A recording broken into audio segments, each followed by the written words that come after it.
Oke ya, jadi kita akan masuk materi yang lebih menyenangkan lagi, yaitu tentang manajemen atau tata laksana pada pasien dengan akut coronary syndrome. Ya, kalau tadi adalah akut stroke management. Oke ya, Bapak Ibu semuanya, ya. Bismillahirrahmanirrahim. Ya, pembahasan kali ini adalah tentang akut coronary syndrome yang memang materi ini tidak jauh berbeda dengan materi yang sebelumnya, yaitu tentang masalah pembuluh darah, sumbatan pembuluh darah. Ya. Oke, kalau tadi berbicara tentang sumbatan pembuluh darah arteri di cerebral, sekarang kita masuk ke target organnya, yaitu pembuluh darah arteri koroner. Ya. Secara etiologi, patofisiologi, ya, dan tata laksananya mungkin sedikit perbedaan, tapi golden hour-nya pada gangguan stroke ya itu lebih cepat 3 jam, sementara pada kasus dengan ACS yaitu 12 jam ya. Oke, Bapak Ibu familiar dengan istilah SKA atau ACS, Acute Coronary Syndrome ya. Barangkali kalau dulu belajar di bangku belajar adalah tentang MCA atau apa ya, kasus-kasus yang berhubungan dengan AMI, ya, akut miokard infark. Nah, itu sama ya. Kalau bahasa awamnya kita sederhana lagi adalah serangan jantung. Oke, overview-nya adalah kita akan belajar tentang definisi, patofisiologi ya, kemudian penegakan diagnosis ya, kemudian tata laksana SKA gitu. Nah, tujuan umumnya adalah peserta nanti diharapkan mampu menentukan yang namanya SKA. Nah, jadi bagaimana sih SKA itu ya, mengidentifikasi dan mampu melaksanakan manajemennya ya. Oke, ini tujuan khususnya yaitu melakukan identifikasi, kemudian asesmen dan triase pada pasien dengan sakit dada iskemik akut ya, kemudian melakukan treatment awal dari kemungkinan sindroma koroner akut ya, dan mengutamakan reperfusi dini pada pasien STEMI ya. STEMI itu nanti kita akan bahas yang namanya ST elevasi miokard infark. Baik, nah sekarang definisinya Bapak Ibu semuanya ya. Jadi yang namanya SKA, sindrom koroner akut, ini adalah suatu kondisi iskemik miokard atau infark karena pengurangan mendadak dalam aliran darah koroner. Ya, ini menurut Association Heart American Heart Association ya, AHA ya tahun 2015. Nah, kemudian kalau melihat penyebabnya, ini merupakan adanya suatu blok ya atau penyempitan atau sumbatan total trombus di arteri koronernya. Nah, kalau terjadi aliran penyempitan atau sumbatan aliran, maka yang ada adalah tentunya gangguan perfusi koronernya terganggu sehingga pasiennya mengeluh nyeri dada ya, nyeri dada hebat.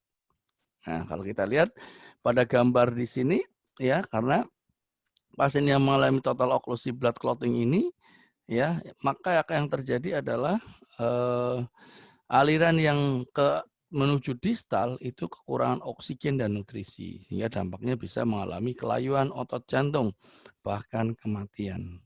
Tuh. Nah, bagaimana patofisiologi ya akut coronary syndrome? Patofisiologinya ya. Pertama, kita bisa melakukan penegakan diagnosisnya. Ya, penegakan diagnosisnya, presentation, ya, presentasi itu visualisasi, ya, gambaran klinis pasien. Ya, pasien datang dengan keluhan nyeri dada hebat, kemudian di situ ada working diagnosis ya, karena yang dikatakan orang dengan keluhan nyeri dada itu tidak selalu dengan serangan jantung, maka ada yang namanya serangan jantung yang tipikalnya khas serangan jantung. Sehingga working diagnosis atau diagnosa lain kita bisa melihat ada beberapa diagnosa pembanding. Contohnya karena adanya otot, ya, karena adanya saraf, ya. Kemudian ada juga karena ada infeksi yang tentunya juga sama-sama mengeluh nyeri dada. Nah, nanti kita akan bahas nyeri dada yang bagaimana, yaitu yang tipikal. Kemudian kita lakukan perekaman EKG, ya. Perekaman EKG, kemudian nanti di dalam rekaman EKG kita bisa melihat gambar EKG-nya, apakah EKG-nya itu mengalami normal, ya. Kalau kemarin kita belajar EKG ada yang namanya garis isoelektris, ya. Apakah mengalami ST depresi atau mengalami ST elevasi, ya. Nah, kemudian kalau nanti kita lihat di sini ada gambaran ST elevasi, maka pasien itu bisa masuk ke diagnosis ACS dengan tipe yang STEMI, ya. Tapi kalau yang ST depresi atau non ST elevasi, kriteria tersebut bisa masuk ke kriteria kondisi yang unstable angina atau NSTEMI, non ST elevasi myocard infarct. Nah, tidak cukup di perekaman EKG, Bapak Ibu semua bisa melanjutkan ke pemeriksaan yaitu yang namanya cardiac biomarker, ya. Cardiac biomarker, kemudian nanti apakah ada peningkatan kardiak enzim yaitu nilai CKMB dan troponin T atau I, ya. Baru kita diagnosiskan sebagai penegakan, yaitu ada 3 hal yang Bapak Ibu perlu mengerti di sini, yaitu unstable angina, jika gambaran keluhannya khas, tipikal nyeri dadanya, EKG-nya non ST elevasi, dengan gambaran hasil laboratorium yang normal, ya. Kalau non ST elevasi atau NSTEMI, kita dapatkan perbedaannya adalah dengan kardiak enzim yang meningkat. Ya, tapi kalau sudah di awal sudah adanya peningkatan ST elevasi segmennya, berarti pasien sudah masuk diagnosis ACS yang STEMI. Oke, Bapak Ibu semuanya, ya, teman-teman peserta, ya, perlu kita lihat bersama, ya, perlu kita lihat bersama bahwa keluhan orang serangan jantung itu, ya, keluhan orang serangan jantung itu berbagai macam, ya. Ada yang diawali dengan nyeri dada saat istirahat, ya, atau pada saat bekerja, kemudian atau pada saat bangun tidur, ya. Biasanya orang dengan keluhan CAD, coronary artery disease, itu didapatkan nyeri dada yang meningkat atau nyeri yang muncul, ya, dengan aktivitas yang berat. Atau kalau yang sifatnya akut tanpa dengan aktivitas, misalkan dengan istirahat tiba-tiba nyeri dada. Nah, itu, ya. Jadi timbulnya adalah akut. Kemudian untuk lokasinya, nyeri dapat atau sulit dilokalisir. Artinya kalau disuruh pasiennya menunjukkan telunjuk jarinya di sisi mana, pasiennya mengatakan nyeri dada sulit dilokalisir. Dia sulit untuk ditunjuk. Kemudian terasa berat seperti dihimpit, diremas atau ditekan, ya. Kemudian penjalanan nyerinya bisa ke lengan kiri, bahu, punggung, rahang bawah atau lengan, ya. Kemudian lama nyerinya itu waktunya lebih dari 20 menit. Ada juga beberapa referensi yang mengatakan nyeri dadanya lebih dari 30 menit, ya. Kemudian diikuti dengan gejala sistemik, yaitu disertai mual, muntah atau keringat dingin, ya. Ini adalah gejala keluhan nyeri yang khas pada pasien dengan serangan jantung atau tipikal, ya. Sehingga Bapak Ibu sebetulnya untuk mempermudah dalam pengkajian ini kita bisa menggunakan metode question dengan menggunakan yaitu PQRSNT, ya itu. Ini adalah contoh-contoh penjalanan nyeri Bapak Ibu semua, ya. Jadi nyeri dadanya yang paling banyak didapatkan adalah nyeri dada di daerah dada sebelah kiri, ya. Dada di sebelah kiri, kemudian diikuti penjalaran ke lengan, ke leher, ya. Ada juga ke bagian epigastrium, ada juga yang sampai tembus ke punggung belakang, ya. Ini semua tergantung dari area iskemiknya atau area sumbatannya di pembuluh darah mana, ya. Kita ketahui bahwa pembuluh darah pada otot jantung atau koroner itu memiliki yaitu 3 pembuluh darah yang besar, ya. Kalau dua pembuluh darah, kemudian yang satu bercabang ke belakang, yaitu adanya RCA, ya right coronary artery, ada left main bercabang ke depan yang namanya left anterior ascendens, kemudian ada yang ke belakang yaitu left circumflex. Jadi tergantung otot-otot jantung mana yang mengalami sumbatan. Oke, kemudian dari pemeriksaan fisik ya, dari pemeriksaan fisik kita dapatkan apa nih? Ya, pada umumnya memang didapatkan normal ya, karena orang serangan jantung itu tidak mempengaruhi terhadap organ lain ya, kecuali pada organ hemodinamiknya. Oke, pasien mengalami cemas, keringat dingin ya, kemudian adanya peningkatan RR atau takipne, kemudian adanya ronki basah halus ya. Kalau memang ACS-nya atau STEMI-nya mengenai pada daerah anterior ya, sehingga terjadi aliran balik vena, sehingga terjadi bisa adanya edema pulmonal ya. Kemudian adanya gambaran takikardi untuk meningkatkan cardiac output-nya, atau bradikardi bisa mengalami karena adanya blok ya pada STEMI inferior. Kemudian adanya bunyi galop S3 atau murmur, ya ini biasanya didapatkan karena adanya rupture pada interventrikuler atau IVS rupture pada kasus dengan iskemik atau injury pada anterior yang luas atau extensive anterior. Nah, kita curiga ya antara sekat antara ventrikel kanan dan kiri mengalami rupture atau pintunya mengalami adanya jebol gitu ya bahasa ini ya, karena apa tadi otot-ototnya mengalami kerusakan. Oke, selanjutnya Bapak Ibu semuanya ya, kemudian perubahan gambaran EKG ya. Jadi teman-teman kalau kita melihat trias EKG tadi kita kenal adanya satu keluhan nyeri dada gitu ya. Yang kedua adalah perubahan gambaran EKG, kemudian gambaran EKG yang kita dapatkan di sini adalah adanya gambaran ST elevasi atau new LBBB, yaitu left bundle branch block. Nah, kemudian ada gambaran ST depresi atau T inverted yang dinamis ya.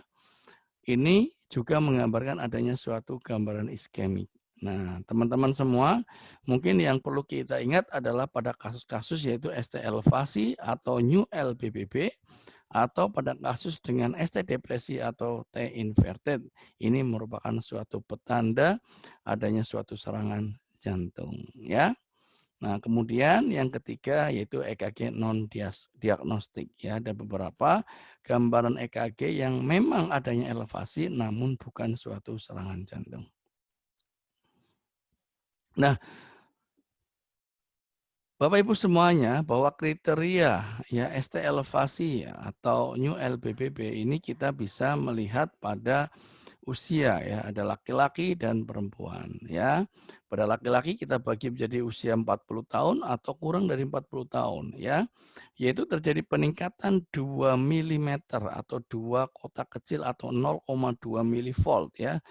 Itu pada lead di anterior V2 dan V3.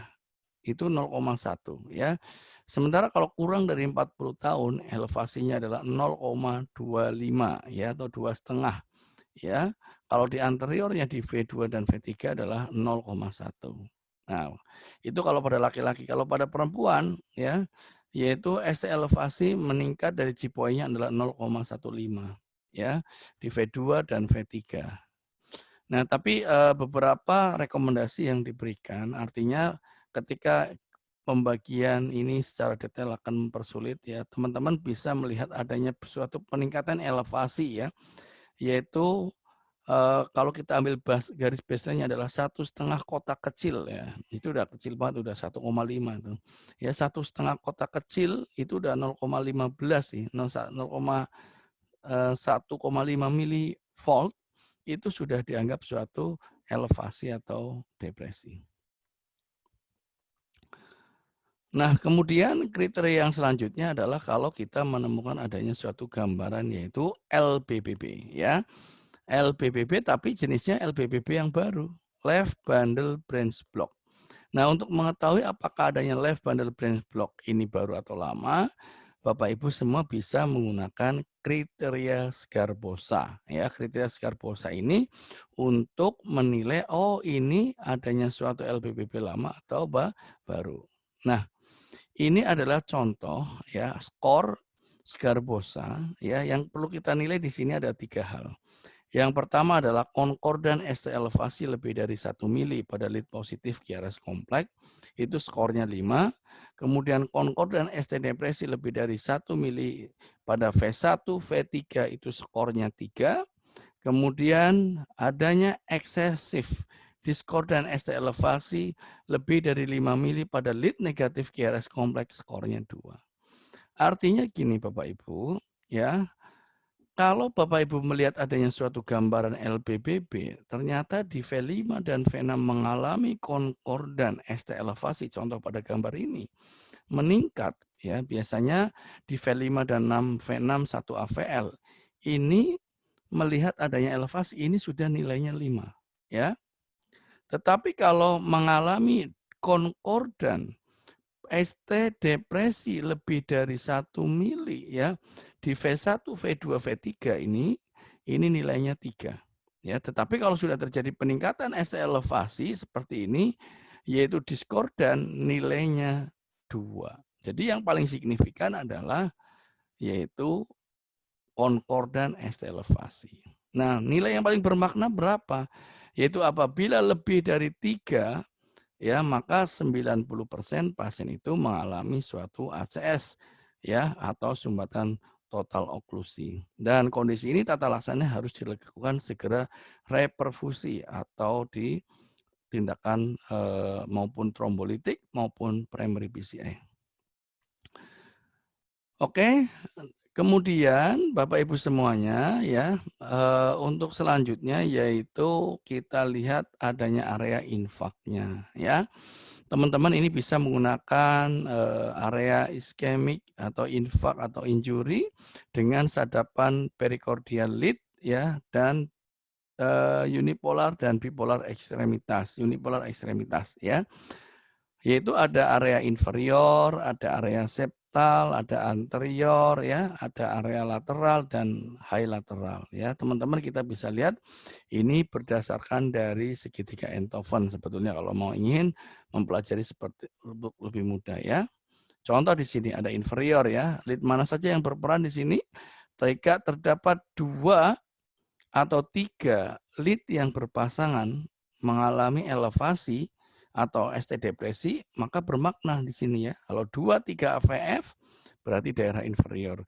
3 AVF inferior, 2 AVF inferior, minimal 2. Kalau di septal V1, V2, anterior V3 dan V4, lateral V5 dan V6, dan high lateral 1 AVL.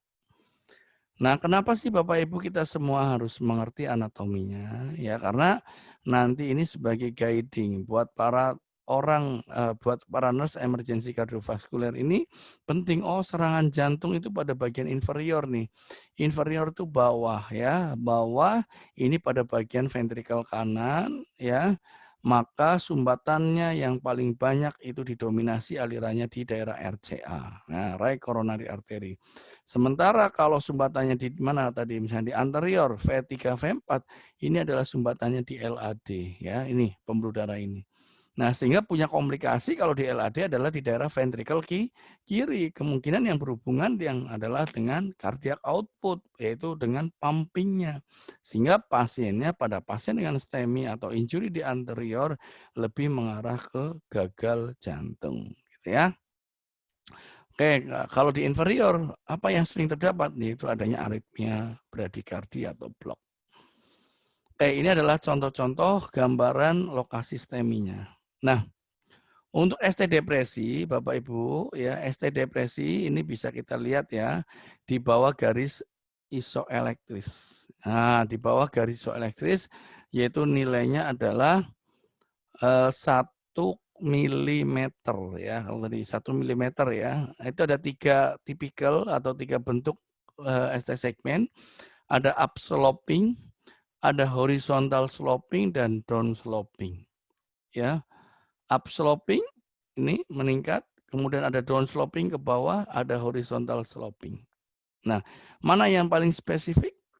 Yang paling spesifik adalah bentuknya yang down sloping untuk mengarah ke ACS.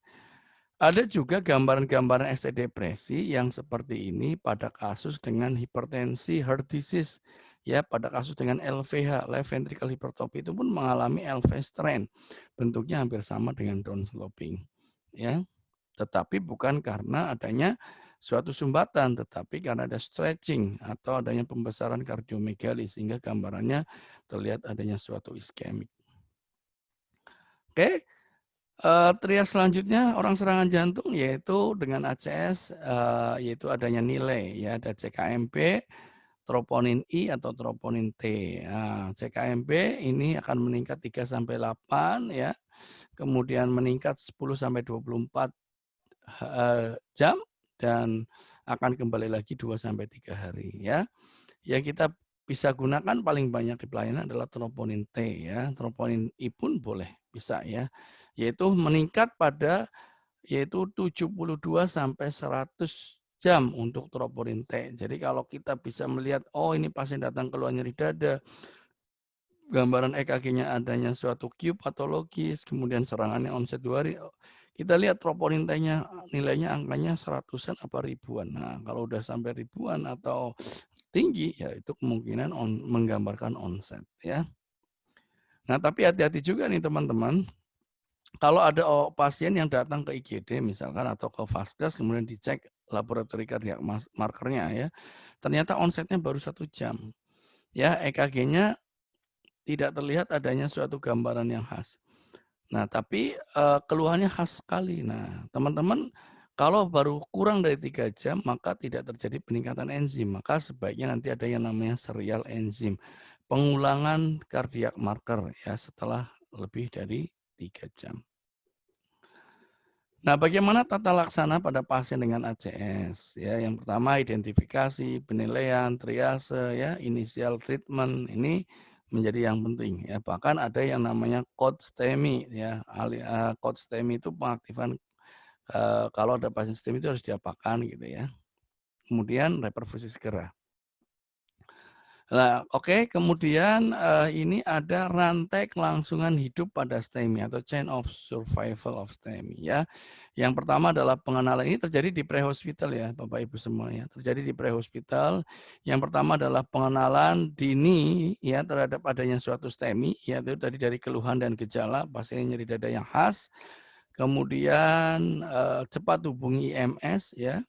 Kemudian transport cepat ke rumah sakit. Nah, tentunya kalau sudah dari rumah sakit atau sudah dari rumah, sudah ketahuan ini adalah suatu serangan jantung, yang dihubungi adalah rumah sakit pusat rujukan atau rumah sakit yang mampu menangani atau ada dokter spesialis jantungnya ya.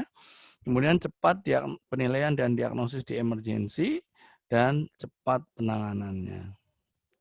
Oke, ini adalah sistem penanggulangan gawat darurat terpadu atau yang namanya SPGDT ya, Emergency Medical System. Nah, maksudnya apa nih?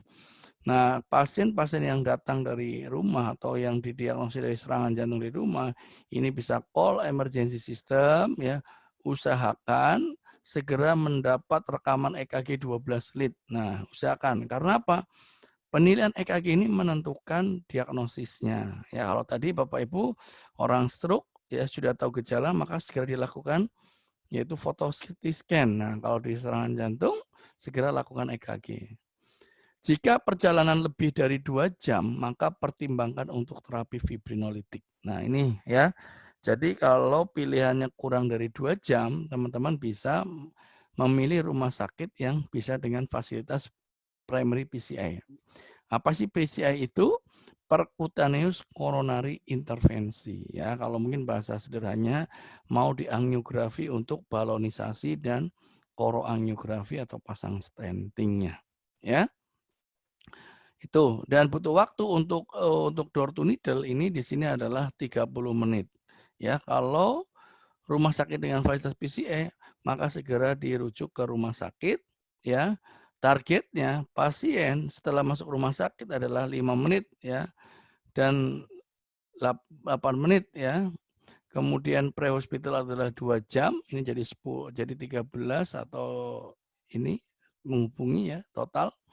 Dan IMS transportnya IMS balon ya. Kalau ini door to balon yaitu 90 menit. Jadi kalau kita hitung adalah total ischemic time-nya adalah 120 menit ya, 90 ya.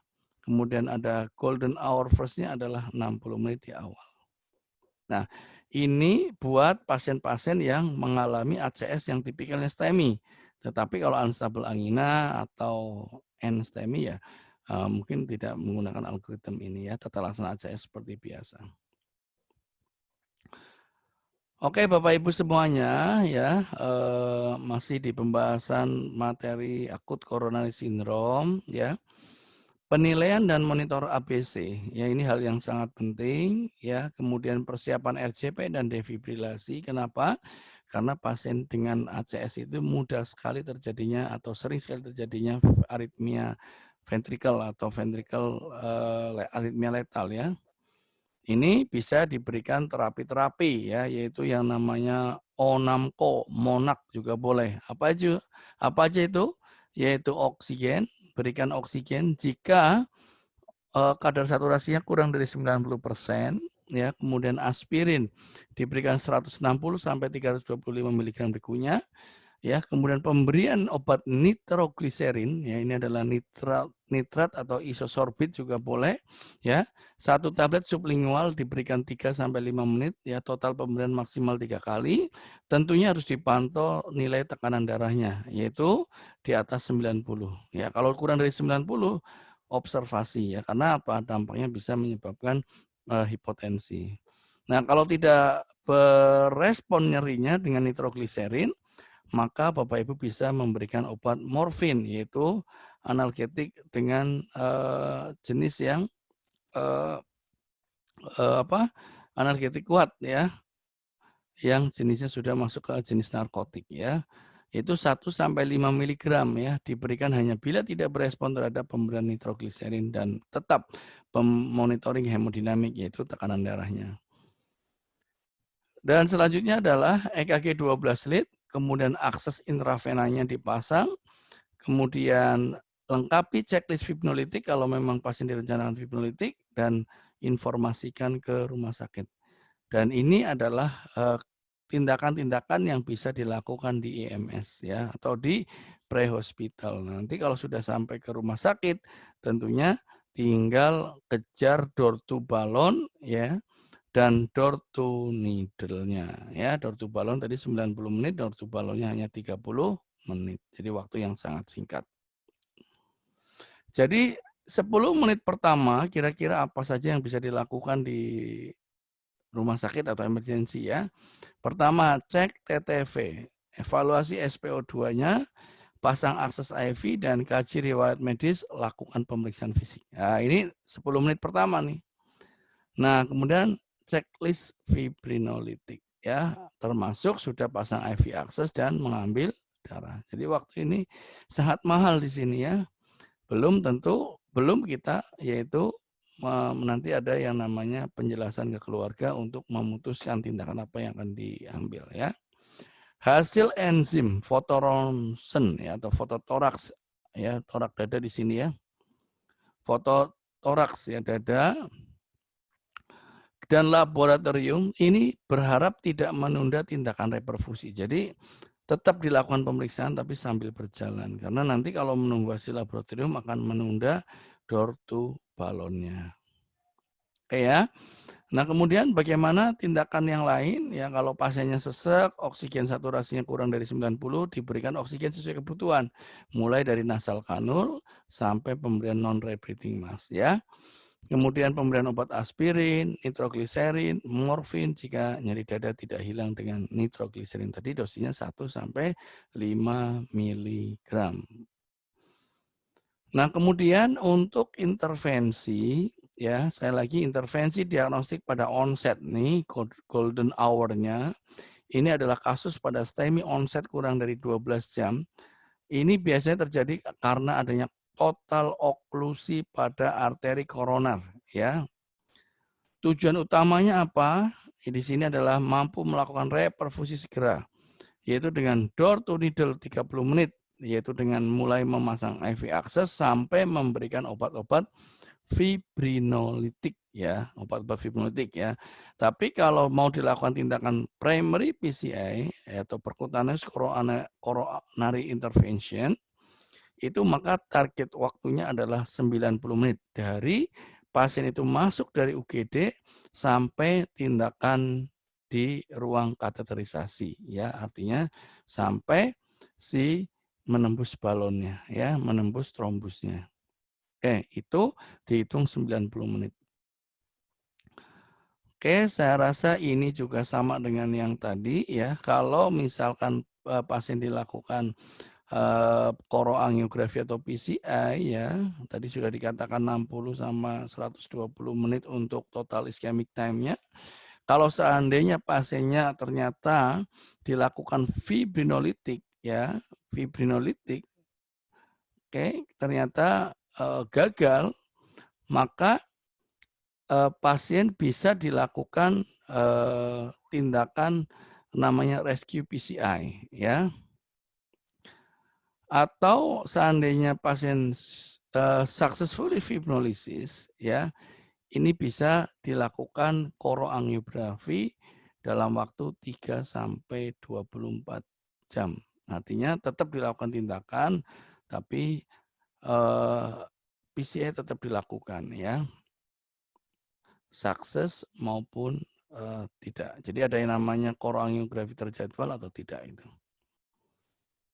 Nah, untuk terapi fibrinolitik ya Bapak Ibu semuanya ingat karena ini adalah obat-obat koagulan yang mempunyai efek yaitu melisiskan fibrin sehingga resiko perdarahannya lebih besar, maka harus dilihat kontraindikasi apakah ada kontraindikasi absolut atau relatif ya. Perdarahan intrakranial ya, ini absolutnya, stroke iskemik, kecurigaan diseksi aorta, tumor intrakranial, kelainan struktur AVM ya, kemudian perdarahan internal aktif dan gangguan sistem pembekuan darah, cedera kepala tertutup atau cedera wajah selama 3 bulan terakhir. Nah, itu adalah absolut. Absolut itu tidak boleh sama sekali dilakukan tindakan fibrinolitik. Tapi kalau relatif, nah kalau relatif ini bisa ditoleransi tetapi dengan pemantauan yang ketat ya. Ini apa aja itu? Tekanan darah yang terkontrol ya, yang tidak terkontrol, SPP-nya 180, riwayat RCP ya, riwayat stroke, kemudian ada riwayat kerusakan pembuluh darah ya. Dengan riwayat penekanan yang lama, pernah mendapatkan streptokinase ya lebih dari 5 hari yang lalu ya. Pada kasus kehamilan ulcus pepticum ya sedang menggunakan antikoagulan dengan hasil INR yang tinggi itu ya. Itu adalah kontraindikasi relatif. Oke, ini saya rasa tadi kita sudah bahas jenis-jenis obatnya Bapak Ibu semua. Ya, ini adalah obat-obat yang diberikan ada 2 jenis untuk pemberian fibrinolitik, yaitu ada yang jenisnya fibrin selektif dan fibrin non selektif ya. Fibrin selektif contohnya adalah TPI atau RTPI atau tenecteplase. Kalau non selektif adalah streptokinase atau urokinase ya. Kalau fibrin selektif itu resiko perdarahannya lebih kecil ya, lebih kecil. Tapi kalau non selektif resiko perdarahannya lebih besar. Nah, bagaimana cara pemberiannya? Nah, kita sebagai nurse emergency, jika dokter keluarga sudah memutuskan untuk pemberian dengan obat ini, maka pasien harus tadi observasi checklist kontraindikasinya ya. Pasang oksigen, pasang monitor, pasang infus ya. Infusnya menggunakan jalur yang lancar ya. Kemudian obatnya yang kita bicara contoh misalnya streptokinase ini streptokinase ini isinya adalah satu vial itu 1,5 juta unit ya. Diencerkan menggunakan dextrose 5% atau NaCl ya.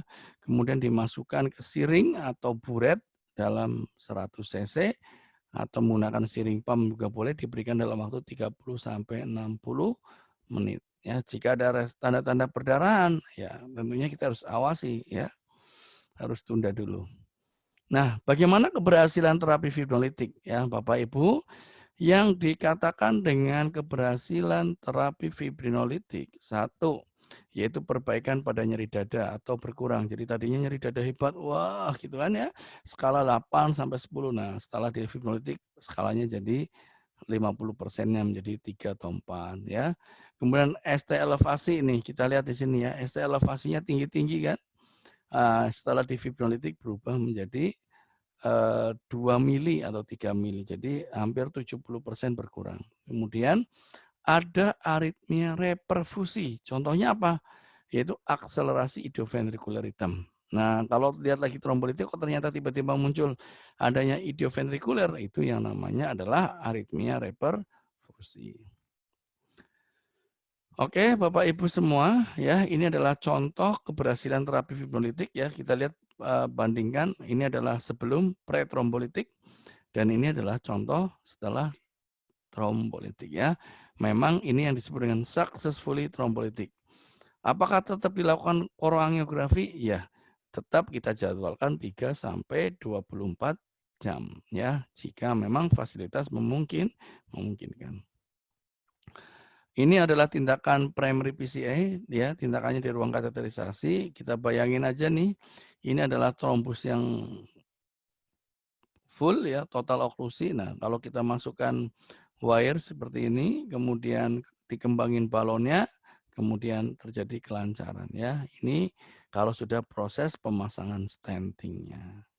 Ini adalah tindakannya ya. Contoh di sini ada lesi ini ada lesi penyempitan mungkin hanya sekitar 5-10% saja.